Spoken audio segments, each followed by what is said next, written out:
Progress. Okay. Oh.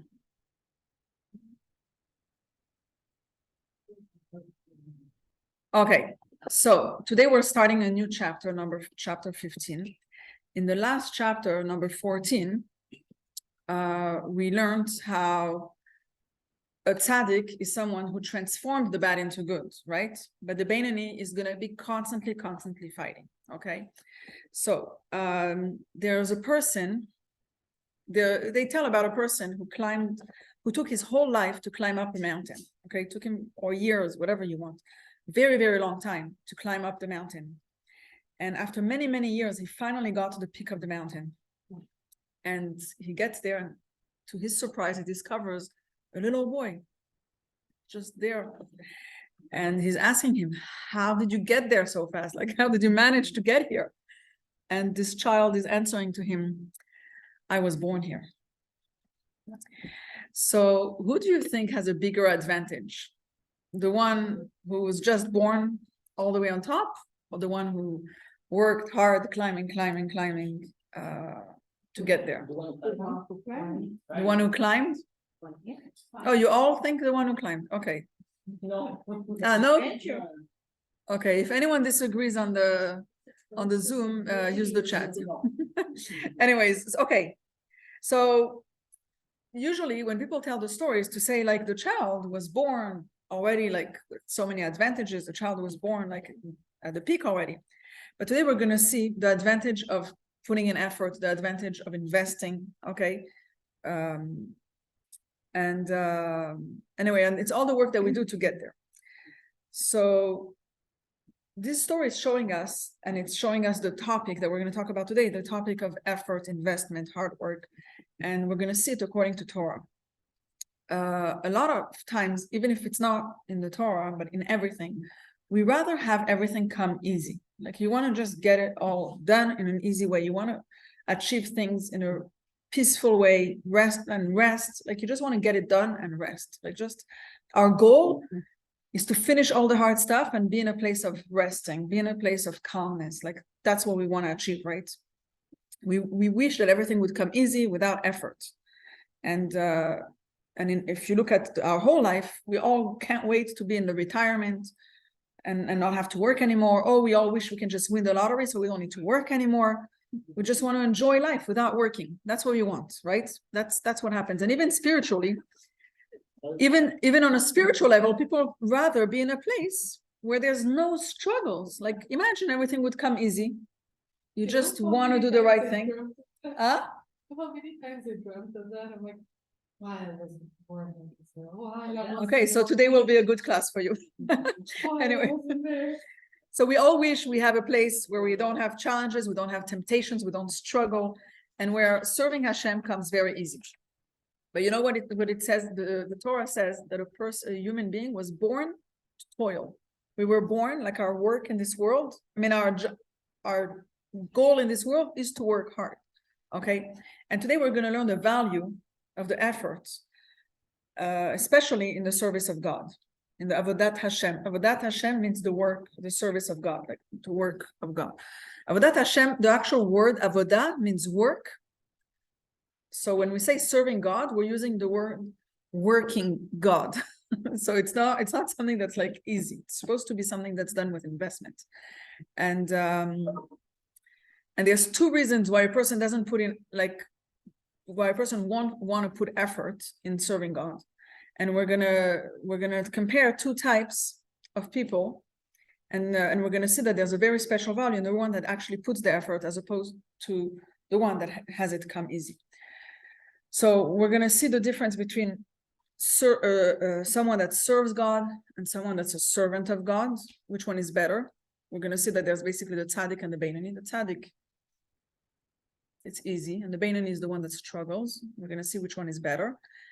It's a very nice discussion because it's also comparing the religious person with the one who's like constantly like trying to get there. And then we're going to see that there's two types of people within the Beinoni: the one who serves God and the one who doesn't serve God. And we're going to understand what does that mean. And then we're going to see a very interesting thing of how there's a process inside of us, there's a process of what we should do if we want to do something that's not according to our nature. If it's against our nature, naturally, I want to rest. I don't want to pray right now. But if I need to go and do something that I don't feel like, go against my natural instincts, how do we do that? How do we do something that is not exactly what I want? And the Alter Rebbe is going to give us a tool on how to do this. Very, very nice. So that's what we're going to see today. So the famous comparison between tzaddikim and Baal Tshuva. Okay, it's a very, like, everybody always compares. And we know that there's two types of serving God. There's the tzaddik. He's all day busy with Torah, all day busy with holiness. He doesn't even get attracted to the pleasures of the world. He's not interested, and he never listens and cares about the lies of the world. He's just in a perfect spot, and he's constantly serving God. That's the tzaddik. And then we have a Baal Tshuva. Baal Tshuva, they saw all the darkness.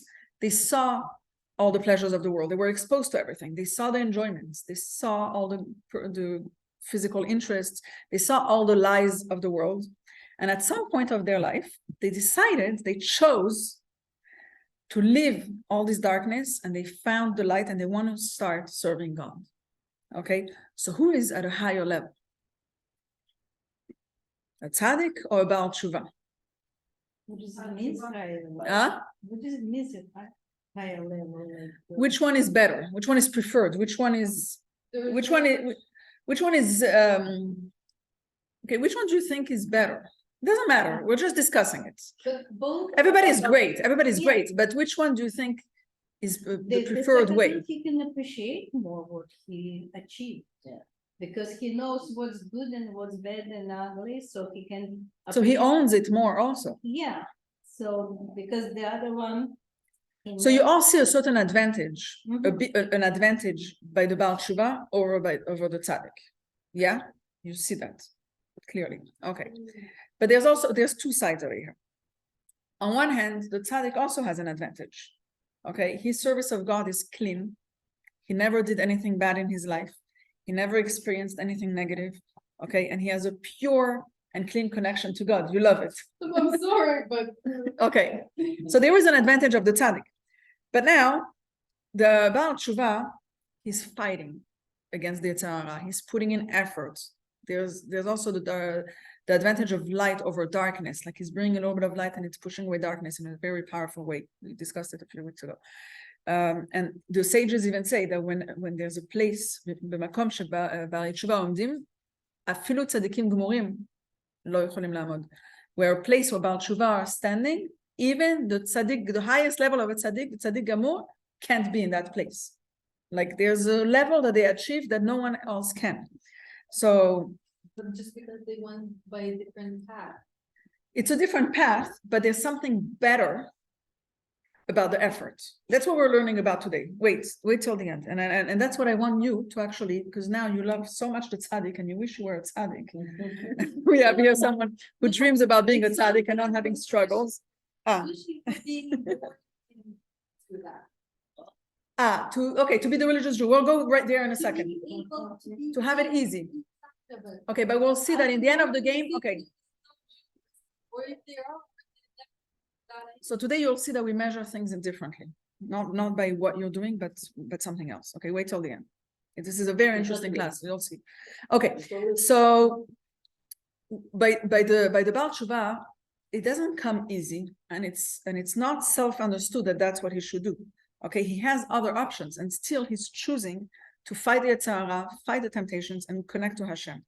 Okay, so the connection that he has is actually deeper than the connection that's clean and simple by the tzaddik. Like he's actually working so hard to choose and say, I don't want that, and that's what I'm choosing. I'm choosing God. So the same thing with Baal Tshuva and tzaddik, the same comparison that we have, is also between people that are born religious and people that are becoming Baal Tshuva, that are slowly coming back to Torah. So even though someone is born religious, it doesn't necessarily mean that he's a tzaddik, okay? They can also be exposed. On one hand, they were not exposed to all the lies of the world. They were born in the warmth of the Judaism. They have it, it's exciting, and they want to do it, and they don't know anything else. But at the same time, the one who's doing tshuva, he saw everything and he's choosing to come closer to God. Somebody that's born religious, he's not choosing. It's like normal. It's easy to keep Shabbat. It's easy to keep kosher. Like everything comes easy. He doesn't have to work and choose. So the effort of the Baal Tshuva is much bigger than the efforts of somebody who was born in a religious family. You see that there's more effort in somebody that's Baal Tshuva. Okay. So the same difference is now between the tzaddik and the Beinani. This is where we're coming to. The entire Tanya is talking to us about the difference between the tzaddik and the Beinani, because the tzaddik is one that is fully good. He has no yetzer hara, and could be he had the yetzer hara in the past, but now for sure it doesn't exist. The war is behind him. He already won, and the yetzer hara doesn't exist. Okay, and when you look at the Beinani, he has a yetzer hara that's constantly there, constantly challenges him, constantly shows him all the excitement of the world, constantly tries to pull him to do bad things, and he's constantly, the Beinani specifically, as opposed to the Rasha, Beinani is always fighting it and always winning and always like working so hard, like against this yetzer hara. So it sounds like the tzaddik is in a better position than the Beinani. It's easier. But on the other hand, there's a much bigger advantage, specifically by the Beinani, who puts in effort and invests all the time and having a war all the time against the yetzer hara. Okay, so you see this comparison well. So that's how this chapter of Tanya starts. He's going to start with the words ubezeh yuvan. With this, we're explaining something that was mentioned, and now we're going to come and explain it more. And he brings very interesting words. I'll share with you now, and then I'll explain a little more, because I'm going to quote it. I might as well show it to you. Yeah.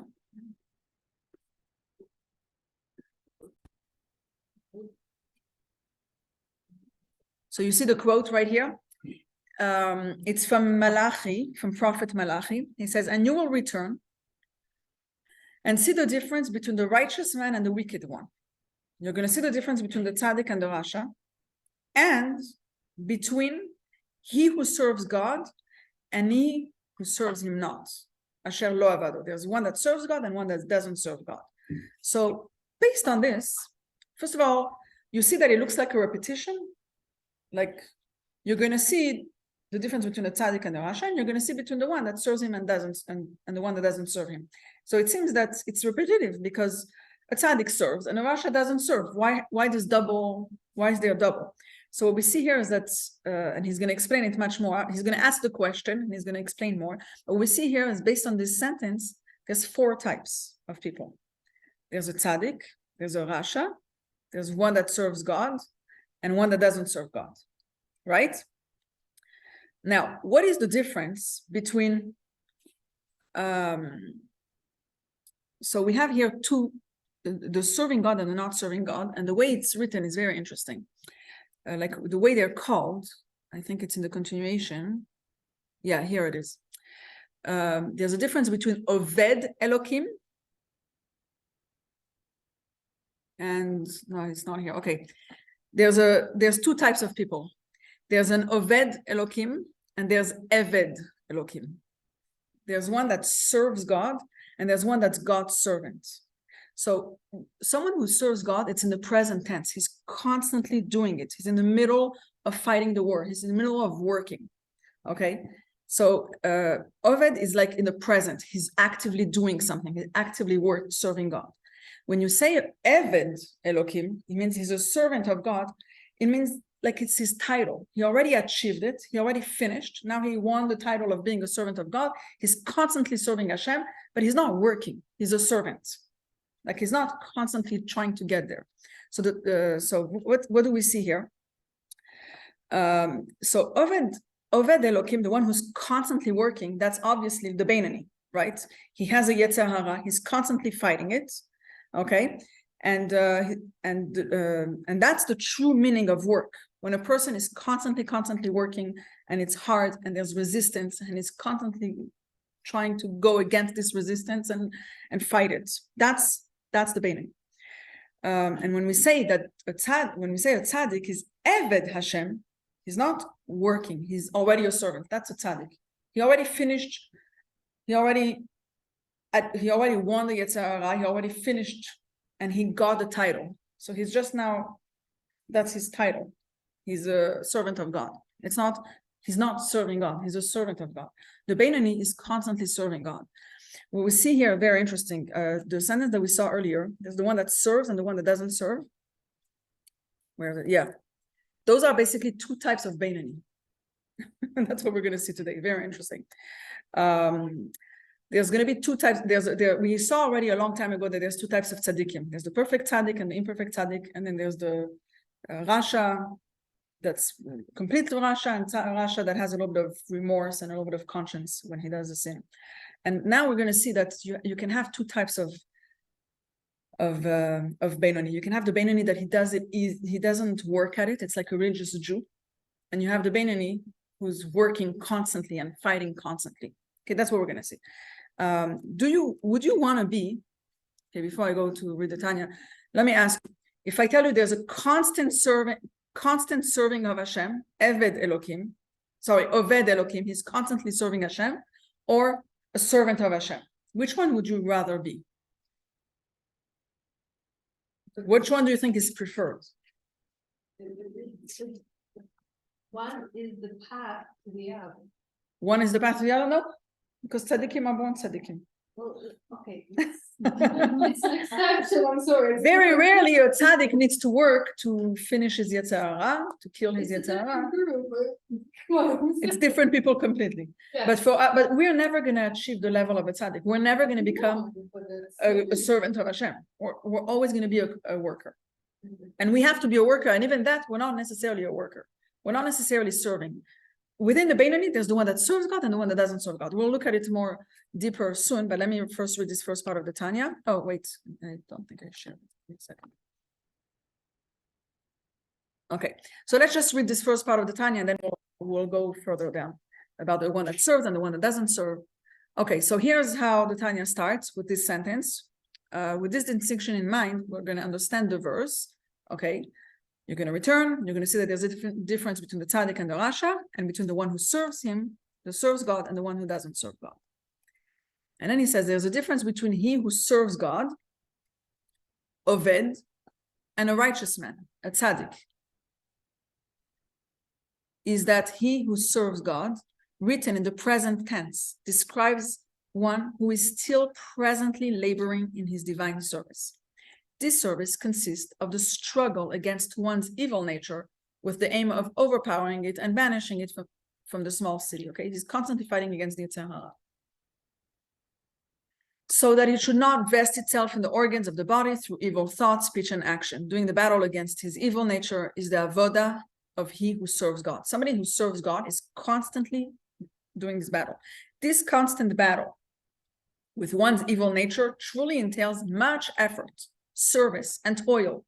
This is the Beinoni, okay? The Beinoni is constantly working. Now the tzaddik, on the other hand, is designated a servant, Eved Hashem, okay? As a title, Shem Toah, okay? It's a title conferred on the person himself. It is not merely a description of one's active role, as is the designation one who serves, okay? In the term servant is similar to the title sage or king, bestowed on one who has already become a sage or king. So too, he, the tzaddik, has already effected and completely accomplished his service of waging war with the evil in him. He has banished it, and it is gone from him, leaving the seat of evil nature in his heart void within him. Having completed this task, the tzaddik has earned the title servant of God. Is that clear? A tzaddik is a servant of God. A Beinoni is serving God. Okay, so you understood that so far. I just want to share a story about the value of investing effort. Okay, how it's a foundational value in Judaism and especially in Chassidut Chabad. A lot of places in Chassidut talk about the importance of efforts and investing as opposed to things that come easy. And there's two stories about the third Chabad Rebbe, who was the grandchild of the Alter Rebbe, the author of the Tanya. And both stories are connected to the grandfather. And it talks about the advantage of effort in serving Hashem. The first story is about, so there was a grandfather that came with his grandchild to visit the Tzemach Tzedek, the third Chabad Rebbe. And he asked him, I want to ask you if you can please make that it should be easy for my grandson to serve God. It should be easy for him to fear God. I don't want him to have struggle with it. And I want it to come easily. The Tzemach Tzedek answered to him, it's been 50 years that my grandfather and myself are working so that nothing should come easy and everything should come only with efforts. And you're now asking that your grandson should have it easy? So there's a second story about the Tzemach Tzedek himself. So once the Alter Rebbe, his grandfather, wanted to reveal to him secrets of the Torah. Okay, as a gift. He said, I'm going to reveal to you a gift, secret of the Torah. And he said, no, I don't want to hear it because I want to reach it myself. I want to put the effort in it and I want to myself find it and put effort to reach those secrets of the Torah. And later he regretted it and he explained that if he would receive those secrets as a gift, he would work harder to reach further and deeper and bigger secrets. So the main thing is that he's always working. But this demonstrates, illustrates the idea of wanting to work hard to achieve something. So we learned that there's a difference between the tzaddik and a servant of God. Okay, like one that serves God. Now we're going to see the difference between the one who serves and the one who doesn't serve. What's the difference? They're both Beinoni, but what's going on over there? At first view, it sounds that somebody that doesn't serve God, the second one that was mentioned over there, there was the one that serves and the one that doesn't serve. It sounds like the one that doesn't serve is a rasha, is a wicked person. He doesn't do any mitzvot. That's why it's called doesn't serve God. But the Alter Rebbe is going to tell us that you can have a religious person that is not a servant of God. That is not that doesn't serve God, doesn't oved Elokim. He's not serving God. He can be religious and not serving God. How can that be? A religious Jew doesn't serve God. He's doing all the mitzvot. So of course he's serving God. So it happens to be that not everybody is fighting the Yetzer Hara equally. Each one has a different fight with the Yetzer Hara. Each one, there's different areas where we're constantly having a struggle. And the struggle is the work. Okay, so you can have one person who's struggling with his Lashon Hara. It's very hard for him to stop saying Lashon Hara. And you can have somebody that it's easy for him to make sure that his mouth is shut all the time and doesn't say Yetzer Hara, but he's having a very hard time with guarding his eyes. We're supposed to guard, like for the men, to guard their eyes from women and not have thoughts of sexuality. And then you can have somebody else that doesn't have a problem with that, but he's having issues with laziness. So each one has different struggles. Just like everybody has different struggles, also everybody has different intensity of struggle, right? Like everybody struggles differently, right? So, and also the Alter Rebbe is going to tell us that there's different types of people. Some people are very warm, very emotional. They're always on fire. Everything is a big deal, right? So by them, also serving Hashem, everything is energetic, everything's on fire. He's always full of joy and vitality. Like there's always like a lot of life. And somebody like that, he's also very attracted to the world's pleasure. Like he's always running after something. He's always excited about what he sees, and like everything is exciting and everything's moving. And so for him, the struggle is very, very hard because he sees everything and everything excites him. Everything makes him emotionally connected. Everything makes him want desire. Like he's on fire all the time. And then there's another type of person. You have people that are calm, quiet, indifferent, like nothing moves them. You could have such people. It's a cold nature. Okay, he doesn't get excited. Oh, welcome yeah, good to see you. Deep right into it. So there's a second type of person, cold nature. Okay, he doesn't get excited. Nothing turns him on. Nothing turns him on. Like if he sees some food, okay, it's food. If he sees a woman, it doesn't even make him any thoughts. Like it's just like everything is like calm and simple and quiet. It's a type of person that his wife is going to ask him, what do you want to eat? And he's like, whatever you give me is fine. And then she made him a whole supper. And she's asking him, how was it? And I was like, it was good, like always. Like no emotions, no excitement. It's all simple. For such a person with a cold personality, if you know such a person, they like to be alone. They like to read books. They can become bookworms. They like to be in their own world. They don't socialize. They're calm inside their own world. For such a person to learn and read books is very easy. He enjoys sitting down and reading, calm, peaceful, quiet. Okay. And he's not looking for anything else. Nothing else interests him. He's not looking for excitement in the world. So such a person, by nature, you give him a Torah interesting book, he's going to read it. By nature, he's going to enjoy learning Torah, learning anything else.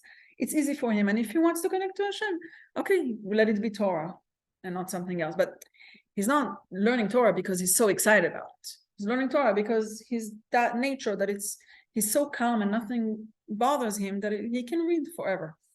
Okay, so we can think that that's great, such a person that's calm and will read. Okay, and he has no challenges, nothing attracts him, right? There's no war inside of him because nothing moves him, nothing gets him heated, and every mother would dream to have such a child, that's like calm and everything's like easy and okay.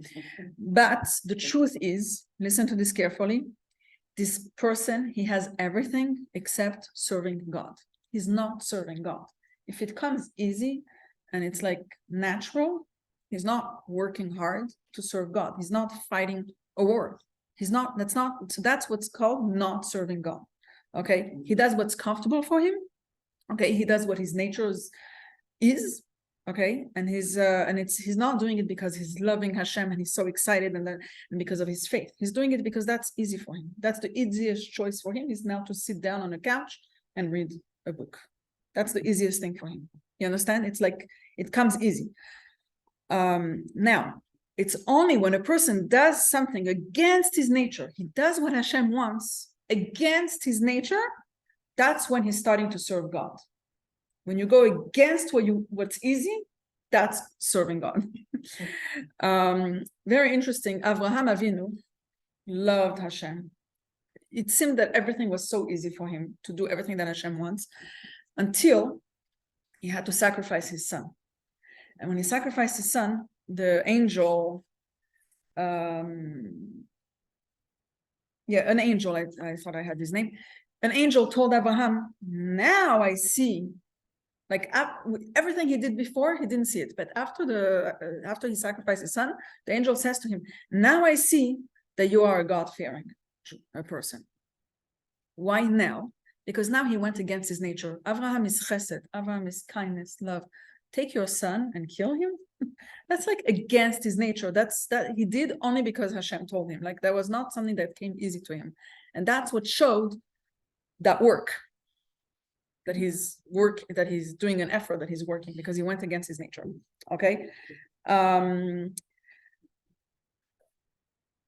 There's another amazing story. There was Rabbi Hanina ben Teradion. He was one of the 10 martyrs, okay, like that died for Hashem's sake. And above, he was a big scholar. Like he learned Torah. He was an amazing scholar, and he taught Torah and put his life in danger. Okay, and the Romans didn't let him teach Torah, but he still continued learning Torah. Now, you think he deserves Gan Eden, paradise, when he dies? He's a big Torah scholar, and he's teaching Torah. That's all he does, even if he's gonna die, like putting his life in danger. Okay, of course he's gonna deserve Gan Eden, and of course he's a great man. He's a tzaddik. He's one of the 10 martyrs. But the Gemara tells us a very interesting story about Rabbi Hanina. He says Rabbi Hanina one day went to a rabbi, Rabbi Yossi ben Kisma, and he asked a very weird question to him. He says, do I deserve to go to Olam Haba? Do I deserve to go to the Gan Eden? And Rabbi Yossi tells him, of course, what's the question?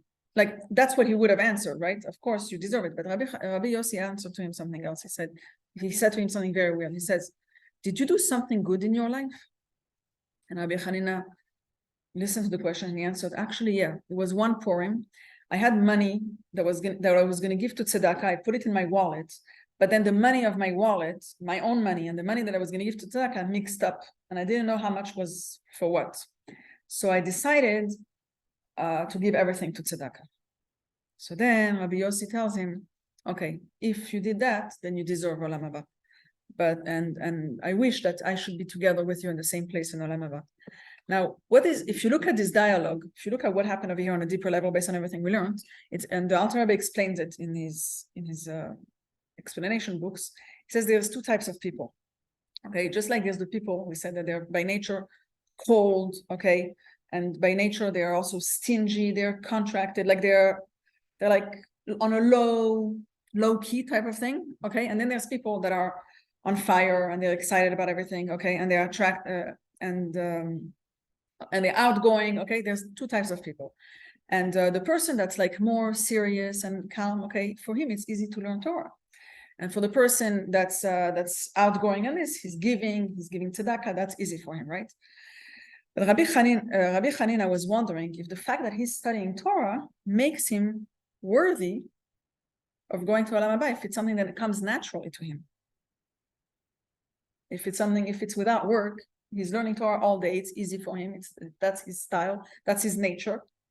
Does he deserve Olam Haba? That's why he went to Rabbi Yossi and he asked him, do I deserve Olam Haba? So Rabbi Yossi asked him, did you do something in your life that's against your nature, where you had to work hard, that was against your nature? So he shared that story, and that story shows us that he's a stingy, close type of person, but now he went against his nature when he gave all of that money that was in his wallet for tzedakah. When he was confused, he gave everything. So that was the work that he did that made him go against his nature, and therefore he deserved Olam Haba. When he shared the story, then Rabbi Yossi said, okay, if so, you did one act in your life that was against your nature, that shows that you're really serving God, then you deserve. So this shows us that there's different types of nature, but our goal is to go against our nature. That's real work. Okay, let's look at this in the Tanya. 1 second. Oh, give me a second. Okay. What we're going to read is that there's two types of Benoni. There's the Oved, Elokim, the one who serves Hashem, and Asher lo avado, the one who doesn't serve Hashem. Okay, the one who serves Hashem means that he's constantly fighting the Yetzer Hara and he's winning. The one who doesn't serve Hashem is that by nature his Yetzer Hara is not strong. It doesn't attract him. By nature, he's a cold. You'll see he's going to describe, the Alter Rebbe describes these two types of people beautifully. Like he really goes into personalities of people and gets it.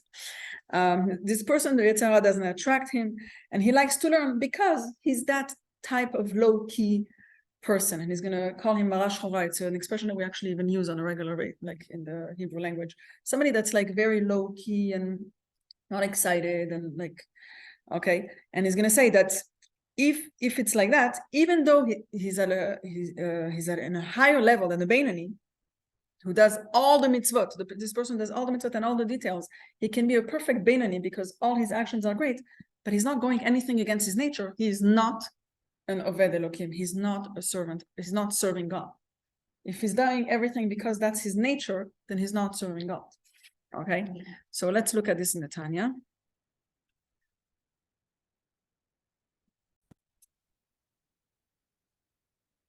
In the category of Beinoni, there are also two levels: he who serves God and he who doesn't serve him.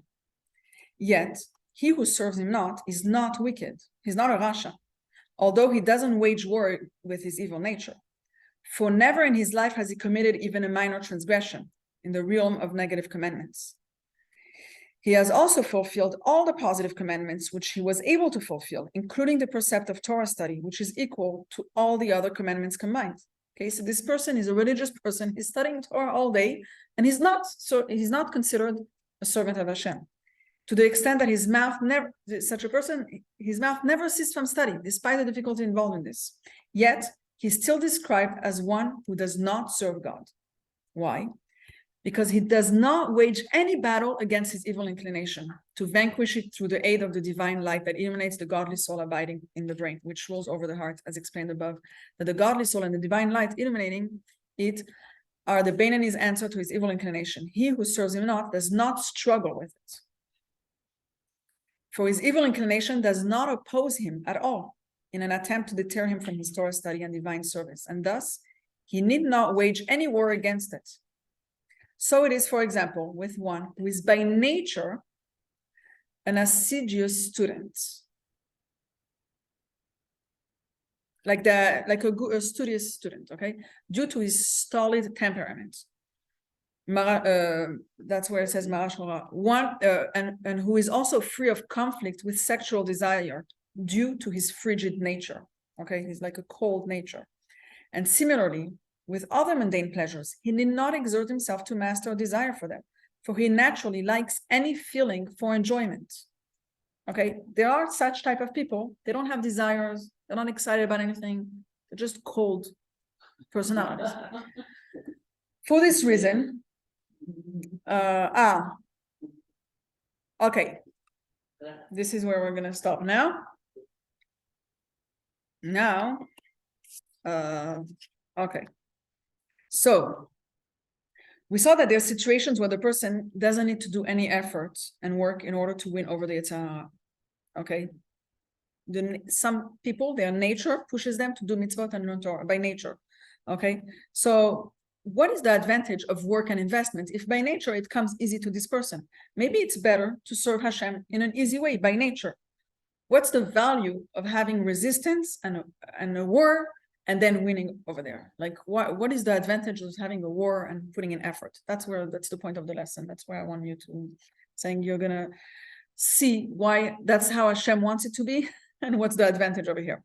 So what Alter Rebbe is going to tell us now, he's going to give us the psychological process of what a person goes through to go against his nature, because we all have to do that.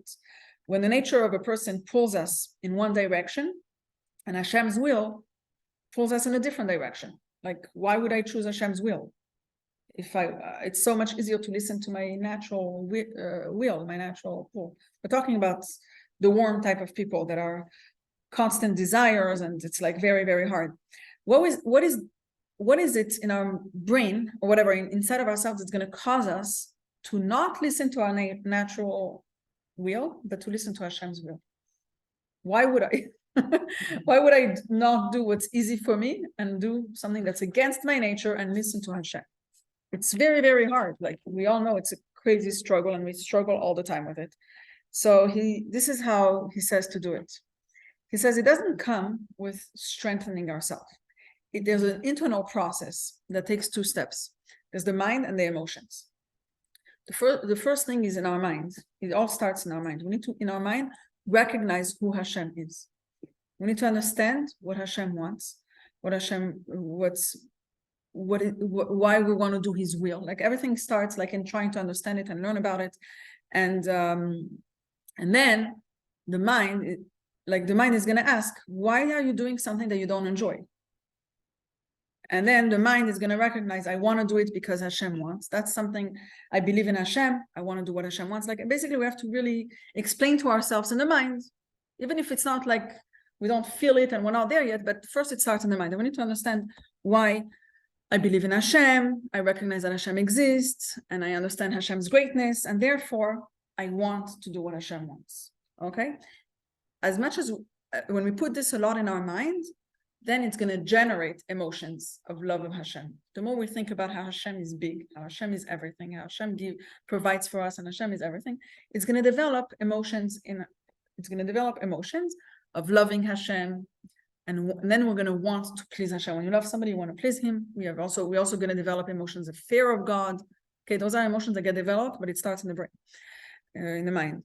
So the emotions of love of Hashem are going to get awakened. They're going to be active. And then from that place, you're going to be able to go against your nature. Okay? Explain everything to your mind. Your mind generates the emotions. So when a person overcomes his nature, he has a very deep connection to Hashem. You see that? He developed emotions. His brain understands, his emotions feel it. He's developing a connection to Hashem. It's like, now I'm not going to do this because I love Hashem. Like, it's coming from a much more exciting place than somebody that just does it and it's like, it's easy for him. Do you see the difference? Like, you have to work hard against your nature. You have to do all that process, and when you do it, you love it so much more. So when you compare to, like, you're comparing doing all that work till you create those emotions, and a person that does what his nature tells him. Like his nature, naturally he's going to study Torah, naturally he's going to do mitzvot. It's easy. Everything works automatically, and there's no relationship with Hashem when everything is automatic, right? So that's the work. That's the advantage of doing the work and going against our nature, constantly having a battle, because in the end of the game, we're going to create a very deep connection with Hashem, as opposed to somebody that it's easy for him. You understand? So let's read this in the, now is where I want to explain to you something before we read the Tanya. There's a very, very, very big step of going against your nature, of going out of your comfort zone. There's an example of a very rich person that came to the rabbi and asked him, how much should I give to tzedakah that's going to be considered that I gave tzedakah? Because I'm a very rich person, I can give a lot. So how much should I give that I can get a check that I did the mitzvah? And the rabbi told him, when it starts to be hard for you, when it's a little bit out of your comfort zone, when it's easy, that's not work, that's not serving Hashem. It needs to be a little bit more than that. And then it's serving Hashem. Okay, so it's not the numbers that are going to define the tzedakah. What's defining your mitzvah is how much effort you're putting in, how much you went against your nature, how much you went above your comfort zone. That's what's going to define if you're serving God or not. So you can have a religious Jew that's not serving God, okay, even though he's keeping a lot of mitzvot, and you can have a non-religious Jew who's going out of his comfort zone so many times. He's working so hard the service of Hashem. You see the difference? So that's how that's a new way of measuring. That's what the Alter Rebbe is bringing to us today, a new way of measuring our capabilities and our achievements. It's not, do you do all the mitzvot or do you not do all the mitzvot? How many mitzvot do you do? How much do you do? How often? It's how much are you going out of your comfort zone? Are you serving God or are you not serving God? You see the new thing that we're learning today. So and it's specifically when something is hard, specifically when something is out of our comfort zone, that's when it's considered serving God. You see that? Okay, so let's read this last part of today in the Tanya. Oh, I wanted to just introduce, very interesting before we go there. Sorry. So when the Alter Rebbe gives us the whole process of what we do to do something against our nature, he says it starts with contemplation, with bina in our mind, then internalizing that, because internalizing the that is when it goes from the mind to the emotions, like you're actually connecting and making it actualizing it. So it goes from bina, that, and then you're developing gvura, fear of God. You're also developing love of God, which is chesed. So when you're fearing God, you're not going to want to transgress anything. You're not going to want to do a sin. And when you love Hashem, you're going to want to do whatever He says. And at the end, everything is going to come to action. But the one who only acts according to his nature, he doesn't need this. He's not in a process of connecting to Hashem.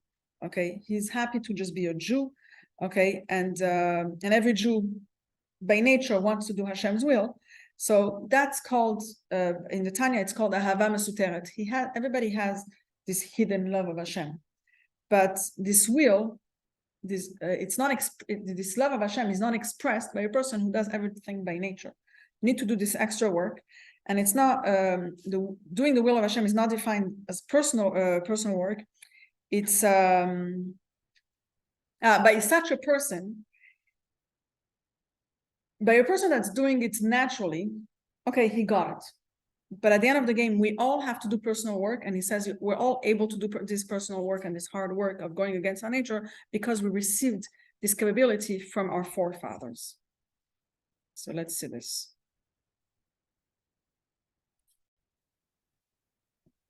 Okay. Here. For this reason, he does not need to contemplate so much on the greatness of God to consciously create a spirit of knowledge and fear of God in his mind. He's still talking about the man that it was so easy for him to serve God because he's such a cold nature, and that person is not serving God, okay? For this reason, he doesn't need to contemplate so much on the greatness of God.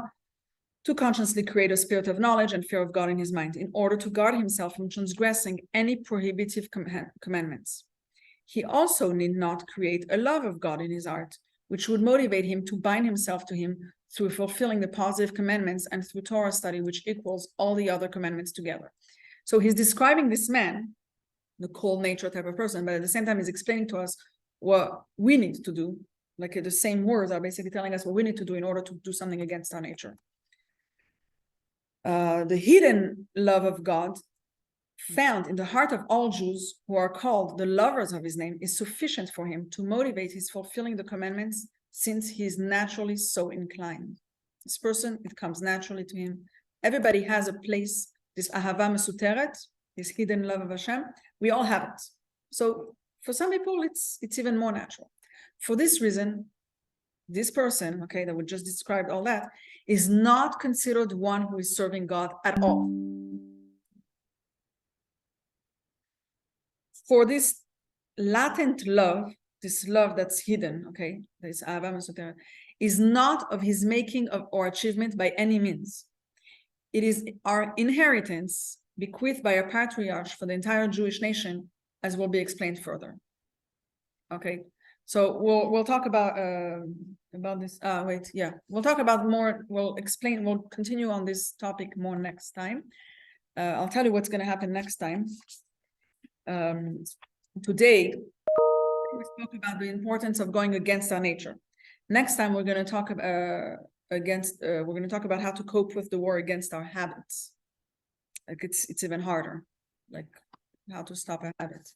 Anyway, so what we learned today, wait 1 second. Yeah.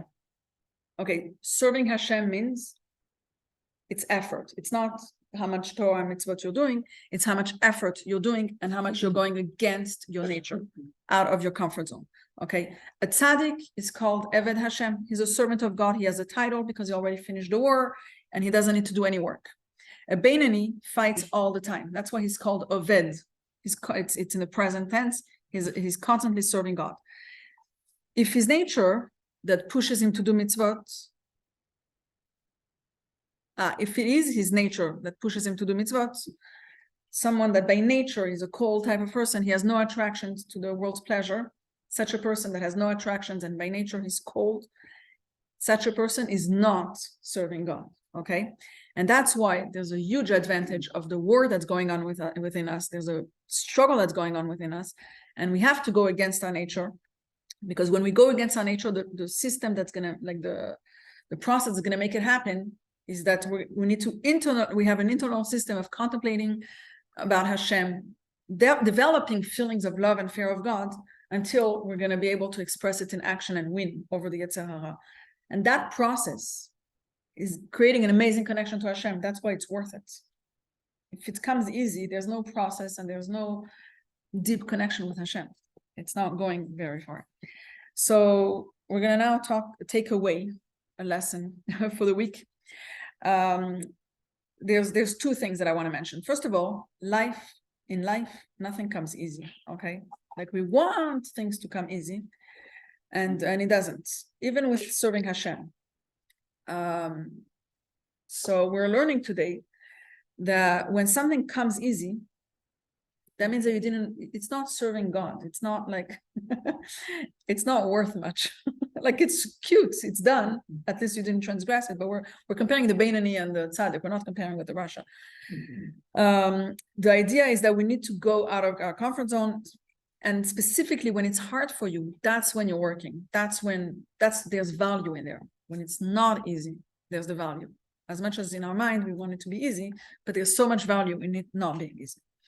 Now, a lot of times we're frustrated with our challenges. Okay, we have physical challenges, spiritual challenges, whatever we have. And we prefer to have it come all easy and not have to fight against the Yetzer Hara, not have to deal with our problems all the time. And it's a never-ending war. Like we try to stay away from being depressed, giving up, but it's constantly working. We're constantly working.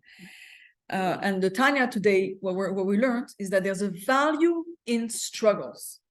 Okay, specifically when you're struggling, your deepest powers and your deepest what's it called? The deepest ways of coping that you have, they get revealed. Okay, and also when you're struggling with Hashem, that's when your deep connection with Hashem is revealed. Because you're struggling, that's when we're gonna see like what's your actual connection with Hashem. I'm gonna share with you an amazing story to finish off this class about this man that was struggling. So you see the beauty of it. There was this man, his name is Eliyahu, he's a Jew from Georgia, and he moved to Antwerp. He was not religious at all. He moved to Antwerp in Belgium, and he opened a store. He was a jewelry owner, a jewelry store owner, and he's doing very well. At some point, he connected with Chabad, got to know the Chabad rabbi in there, and started keeping some mitzvot. He started keeping kosher, putting on tefillin every day. But he would never close the store on Shabbat. Like, that's profit, you know. And also, he said that Shabbat is the day of the biggest sales of the week. Like, that's the people shop. And that's the truth. Okay. Now, one day, as he's progressing in his Judaism, he decided that he's going to close the store on Shabbat. And one Shabbat he closes the store, another Shabbat he closes the store. After a few Shabbat he closes the store. And after a few weeks, on Sunday, he's asking to meet the rabbi, emergency. And he's coming to the rabbi's house and he's telling him, listen, I have to tell you what happened yesterday on Shabbat. It was crazy. This was the Shabbat before the last Shabbat before the new year of the new year where everybody buys presents. And this is the biggest day of sales of the entire year. Like, it's like, and I'm keeping Shabbat for a few weeks, and I closed my store for a few weeks, and I decided this Shabbat I'm going to keep my store closed. And it's Friday night, and I'm in my bed, and I can't fall asleep. I'm turning over. I'm like, and all I can think is all the money that I'm not going to be making the next day. And he said, and I'm like, whatever. He didn't fall asleep. He was he was struggling inside. Like, he's trying to do well, trying to do the right thing, but it was very, very, very hard. And he's like thinking of all the neighbors on his street that are selling, and he's not. Anyway, that was at night. That was before even the morning. Anyways, and he said, I overcame it, and I still came to synagogue in the morning. Shabbat morning, you saw me in the synagogue, and the whole prayer, I was trying to pray hard. And after prayer finished, I decided to go to my street of my store, to the street of my store, and I wanted to see what's going on over there. And he says, I'm coming to the street, and I see the street full of buyers, and all the stores are open, and only store that's closed is my store.